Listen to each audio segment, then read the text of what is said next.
Teman-teman yang dirahmati Allah Subhanahu wa taala, malam ini kita akan coba belajar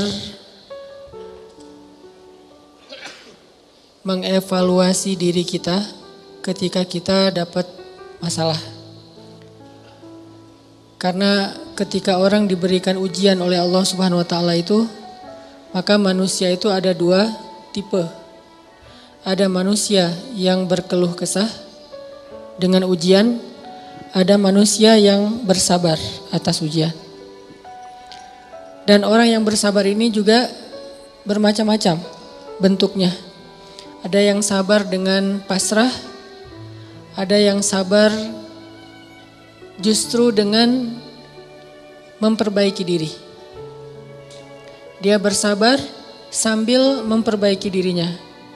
Karena dia sadar tidak ada masalah yang menimpanya kecuali ada yang salah dalam dirinya.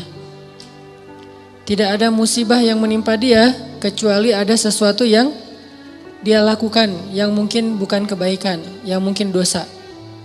Sehingga selain bersabar, sembari bersabar dia mencoba untuk mengevaluasi, memperbaiki diri. Dan ini adalah model orang yang sabar yang paling baik.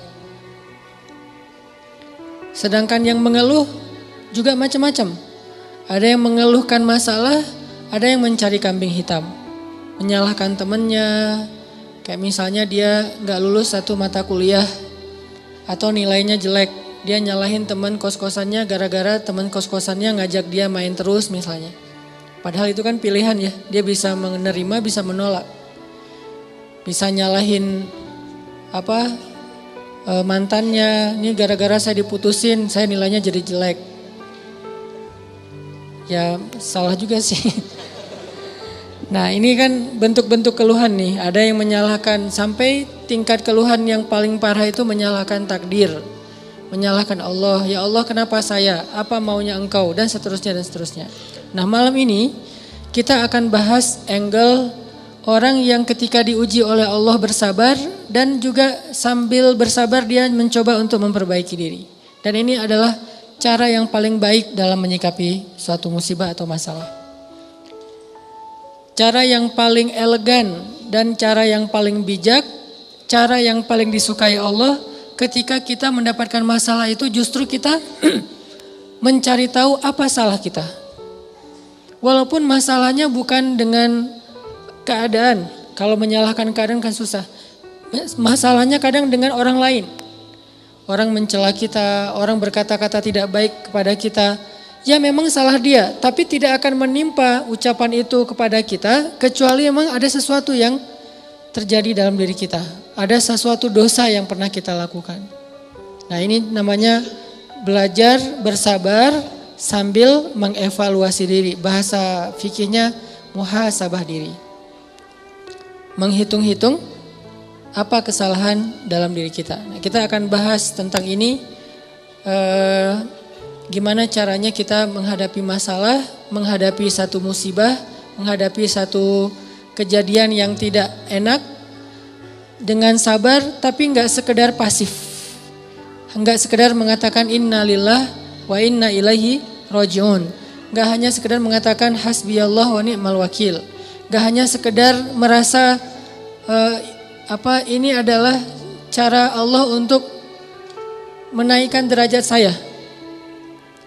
Kadang kalau hanya kegeeran kayak gini nih, kita jadi gak pernah menjadi lebih baik. Kan ada orang ketika diuji oleh Allah, boleh sih merasa bahwa ini cara Allah menaikkan derajat saya. Tapi kalau hanya kayak gini doang, rasa-rasanya kita terlalu kegeeran. Dan kalau terlalu kegeeran, kita gak punya dorongan untuk memperbaiki diri. Kalau saya lebih suka angle-nya, kalau orang lain yang kena musibah, kita bilang itu untuk mengangkat derajat dia. Kalau kita yang kena musibah, kita bilang ini karena dosa-dosa saya. Angle kayak gitu tuh lebih enak, lebih produktif. Daripada dibalik, giliran kita yang kena musibah, kita bilang emang Allah tuh pengen mengangkat derajat saya, makanya dikasih musibah. Agak GR ya. Giliran orang lain kena musibah, lo sih banyak dosa. Nah ini nih, sering ada judgement kalau orang lain. Coba dibalik, judgementnya ke diri sendiri, ke orang lain tuh husnuzon. Ini lebih enak nih. Makanya hadis-hadis penyebab terjadinya musibah itu kan banyak. Coba kita pilih beberapa hadis, satu kita berikan untuk menilai orang lain, yang lain kita ambil untuk menilai diri kita. Nah ini beda nih standarnya. Kayak tadi, kalau orang lain yang kena musibah, kita husnuzon, Allah lagi pengen dekat sama dia. Kita husnuzon, Allah pengen menggugurkan dosa-dosa dia. Kita husnuzon, Allah pengen mengangkat derajat dia. Kita husnuzon, emang orang yang paling dicintai Allah tuh biasanya dikasih banyak ujian. Gitu husnuzonnya. Kalau orang lain yang kena masalah atau musibah. Jangan, tuh kan, saya bilang juga apa, tuh gara-gara dia dulu zalim sama saya sekarang dibalas sama Allah. Jangan gitu. Jangan kegeeran bahwa itu kayak karma ya. Gara-gara dia pernah nyakitin kita sekarang dibalas sama Allah. Belum tentu juga kayak gitu. Kegeeran kita tuh kadang-kadang bikin kita jadi gak pernah belajar. Merasa udah baik, walaupun dalam kondisi yang paling sulit juga merasa udah baik. Begitu dikasih musibah, wah Allah kangen sama saya nih. Harusnya ke orang lain kayak gitu tuh. Begitu dikasih musibah, wah Allah pengen menghapus dosa-dosa saya. Bagus, gak salah. Cuman kalau keseringan, ini namanya GR. Gak tahu proporsional gak kalau kayak gini terus. Harusnya jangan hanya ini, diutuhkan juga dengan satu angle lain, yaitu angle, oh saya ada salah, oh saya ada dosa, oh saya ada yang keliru. Makanya datang musibah itu tidak akan terjadi musibah kepada saya kecuali karena kesalahan saya sendiri. Kan hadis qudsinya kayak gitu. Hadis qudsi kalimat, salah satu dari kalimat hadis qudsi yang panjang, hadisnya tuh panjang banget, 1 halaman. Salah satu kalimatnya tuh Allah bilang, hadis qudsi itu kan Allah yang ngomong ya. Cuman captionnya dari Nabi. Gagasannya dari Allah, captionnya dari Nabi. Kalau Quran, gagasan dan captionnya dari Allah. Kalau hadis, gagasan dan captionnya tuh dari Nabi. Nah Allah bilang, kalau kalian dapat masalah, kalau kalian dapat nikmat, janganlah kalian memuji kecuali aku. Kalau kalian mendapatkan musibah, janganlah kalian menyalahkan kecuali diri kalian sendiri. Jadi kalau kita dapat nikmat, jangan muji diri. Gua emang ya ginilah. Kita sering kalau ke diri itu yang enak-enak aja diambil.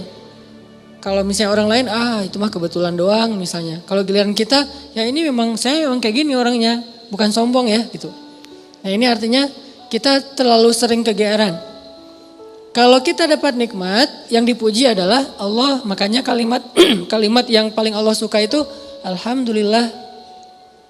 Itu kalimat yang paling Allah suka. Kita memuji Allah kalau kita dapat nikmat. Kita bilang, hadza min fadli rabbi. Ini anugerah dari Allah, ini hadiah dari Allah, ini kebaikan dari Allah, ini karena Allah ngasih dan seterusnya dan seterusnya. Jadi yang dipuji itu Allah.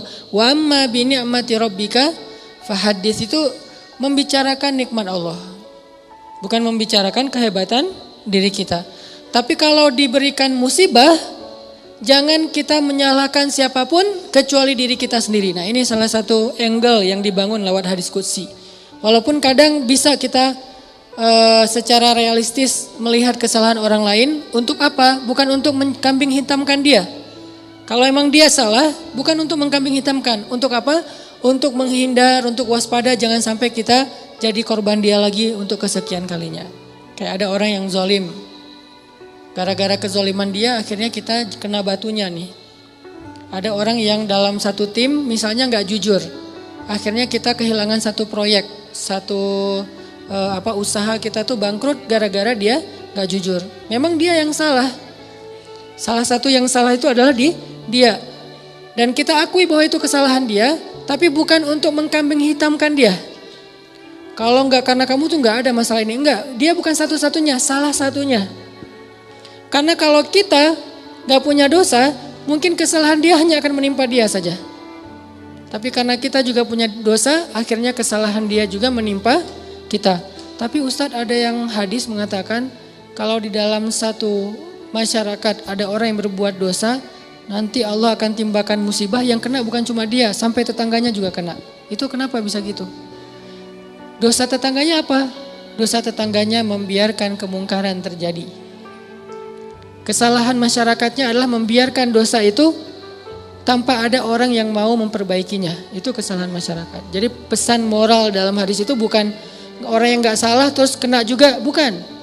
Orang yang gak salah itu Kena gara-gara mereka membiarkan kemungkaran itu terjadi. Kalau ada usaha dakwah, Allah nggak akan menimpakan. Kalau ada nabi, kalau ada dai, kalau ada ulama yang berdakwah untuk mencegah kemungkaran di situ, maka Allah tidak akan menimpakan musibah itu kepada mereka. Kenapa? Masih ada dai. Sebagaimana Nabi Lut, ketika Nabi Lut masih berdakwah, Allah nggak akan hancurkan gunung di Sodom. Allah suruh dulu Lut keluar, baru dihancurkan. Kenapa? Karena masih ada yang berdakwah. Kalau Nabi Lut tidak berdakwah, walaupun di dalam negeri itu ada orang soleh hidup sendiri dan tidak mau berdakwah, maka Allah akan menimpakan musibah dan mengenai orang soleh. Kenapa orang soleh kok kena padahal dia nggak berdosa? Dosa dia adalah membiarkan kemungkaran. Dosa dia adalah membiarkan kebatilan, tidak berbuat apa-apa. Jadi kita bersyukur juga ada ulama-ulama yang bersuara untuk kemungkaran. Itu salah satu alasan mungkin Allah masih menahan musibah atas negeri kita. Kalau mereka tidak menyuarakan kebenaran dan mencegah kemungkaran, mungkin udah dari dulu kita udah kena musibah-musibah yang besar. Kalaupun ada musibah-musibah kecil, ini mungkin lebih kepada hikmah yang lain. Bukan hikmah karena Allah pengen mengazab bangsa Indonesia. Jadi teman-teman, coba kita perbaiki angle berpikir. Apa yang harus kita persangkakan ketika orang lain kena musibah, dan apa yang harus kita persangkakan ketika kita yang kena musibah. Kalau kita yang kena musibah, salah satunya adalah cari salahnya di mana nih dalam diri kita. Kalau orang lain yang kena musibah, maka berbaik sangka dengan mengatakan Allah ingin mengangkat derajat dia. Berbaik sangka dengan mengatakan Allah pengen dekat dengan dia. Berbaik sangka dengan mengatakan orang yang paling banyak diuji adalah para nabi, kemudian orang soleh, kemudian yang semisalnya, kemudian yang semisalnya. Berbaik sangka dengan mengatakan Allah pengen menggugurkan dosa-dosa dia. Sehingga kita gak pernah menjudge orang lain. Dan tidak sibuk dengan kesalahan-kesalahan orang lain. Karena pernah saya kena musibah, misalnya motor saya hilang. Dulu banget. Saya baru beli motor, baru 2 bulan terus hilang. Teman saya bilang gini, Ustadz kurang sedekah nih. Digituin.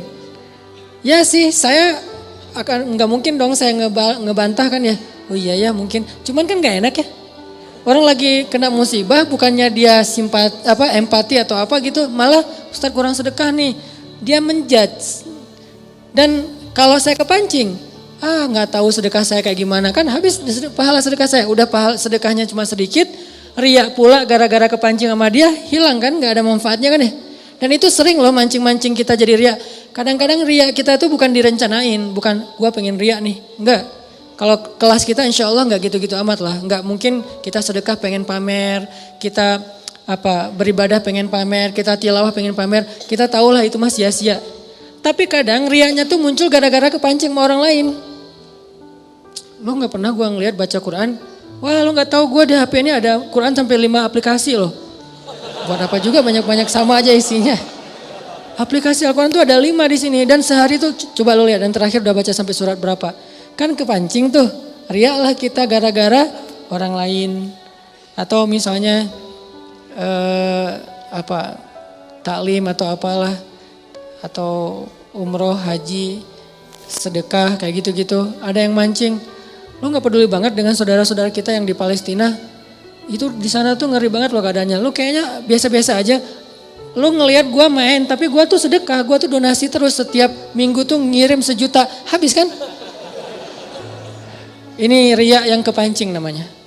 Dan sama statusnya dengan riya yang direncanain. Makanya jangan gampang kepancing. Dia ngomong gitu ke saya lagi hilang motor, dia bilang Ustadz kurang sedekah. Kemarin ketinggalan dompet. Ketinggalannya di rumah ternyata. Gak tahu kemana dompet, panik gitu kan, soalnya SIM 2 di situ baru dibikin. Udah gitu kartu ATM gitu, terus ada foto anak.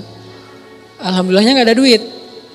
Tapi kan kartu lumayan tuh, blokir ATM dulu, terus mau ngirim SIM, mau ngurus SIM juga, ngurus KTP, apalagi sekarang lama ngurus KTP-nya, masa kemana-mana saya mau bawa surat gitu, nunjukin kan naik pesawat, males banget kan ya, gak keren kalau gak ada kartu teh. Mana-mana mau check in pesawat, tunjukin kertas. Aduh gimana rasanya nih, berat. Tiba-tiba ada yang iseng lah gitu. Udah tahu orang kena musibah Ustadz banyak dosa, Ustadz ini segala macam. Iya sih emang banyak dosa, tapi gak usah diomong-omongin kan gitu ya. Jadi malah Karena kita juga udah muhasabah diri lah, ketika kita dapat musibah kita langsung introspeksi diri, nggak perlu digitu-gituin. Kadang kita ke orang lain tuh gitu teman-teman. Dia mungkin udah sadar, atau nggak usah orang lain, keluarga sendiri, pasangan kayak gitu juga. Oh kayaknya kamu tadi gara-gara kamu tadi ngomongin dia, makanya jangan digituin. Udah aja bab ngomongin orang lain, itu bab yang berbeda. Jangan dikait-kaitkan sehingga kita menjudge orang lain kena musibah gara-gara dosa yang baru saja dia lakukan. Ini kurang bijak. Yang bisa mengatakan ini hanya orang-orang tertentu seperti para nabi, terus ulama-ulama dengan level tertentu. Kalau kita dengan teman, jangan ngambil peran sebagai ulama. Beda. Kalau kita sebagai teman, ngambil peran ya cuma teman doang. Empati, peduli, bantuin. Kalau ulama kapasitasnya emang menasehati. Ulama itu kapasitasnya emang mengeluarkan fatwa. Bahkan menjudge, itu hak ulama menjudge. Karena ulama itu sama kayak hakim. Tugas hakim itu adalah menghakim. Menyampaikan hukum halal haram, hak batil dan seterusnya. Tapi kita kalau ke teman beda sama ulama. Kalau ulama kayak gitu maklumi, emang tugas ulama kayak gitu. Kalau kita mengambil peran ulama ini gak bisa dimaklumi. Ini agak blunder, agak offset nih kalau menurut saya. Jadi kalau teman-teman ngedengar ada ustadz-ustadz yang di sosial media berfatwa, itu emang tugas mereka.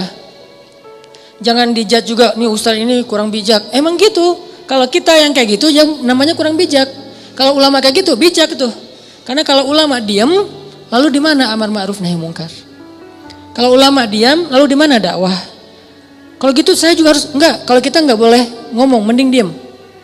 Karena ketika kita ngomong, kemungkinan salahnya lebih besar daripada benar. Terus gimana? Ya udah bantuin orang yang kena musibah. Jangan dijudge, jangan dihakimin, jangan difatwain. Kita bukan ahlul fatwa. Kita bukan mufti. Kita hanya orang biasa. Kalau mau sekedar watawasau bil haq Ustaz. Ya, watawasau bis sabr juga kan. Kita nasihatnya itu menguatkan kesabaran dia, bukan nasihatnya membuat dia makin jatuh. Lo sih, nah ini bikin jatuh nih. Ya sabar ya, mudah-mudahan Allah dengan modal husnuzon tadi, mudah-mudahan Allah angkat derajat kamu, mudah-mudahan Allah ngampunin dosa-dosa kamu, mudah-mudahan Allah kamu jadi lebih dekat kepada Allah. Ini watawasau bil haq, watawasau bis sabr. Tapi kalau kita bilang kamu kurang ini, kamu kurang itu, kamu kurang itu, ini berarti kita menjudge, menghakimi orang yang sedang kena musibah. Harusnya itu kita lakukan untuk diri kita, bukan untuk orang lain. Beda banget teman-teman, angle dalam menilai orang lain dan menilai diri kita sendiri itu beda. Jangan disamain. Yang banyak terjadi terutama di sosmed itu kita memberlakukan yang untuk diri kita berikan ke orang lain, yang untuk orang lain kita ambil untuk diri kita. Itu yang terjadi di balik tadi tuh, itu banyak banget di masyarakat kita. Yang kayak kasus orang lain kena musibah kita bilang banyak dosa, kita kena musibah kita bilang Allah pengen ngangkat derajat saya. Harusnya dibalik. Kalau dibalik insya Allah kan gak ada perdebatan ya. Gak ada haters, gak ada keributan, gak ada keramaian, gak ada unfollow, gak ada live group, gak ada yang kayak gitu-gitu. Kenapa? Karena semuanya melihat ke orang lain dengan husnuzon, melihat ke diri sendiri dengan muhasabah.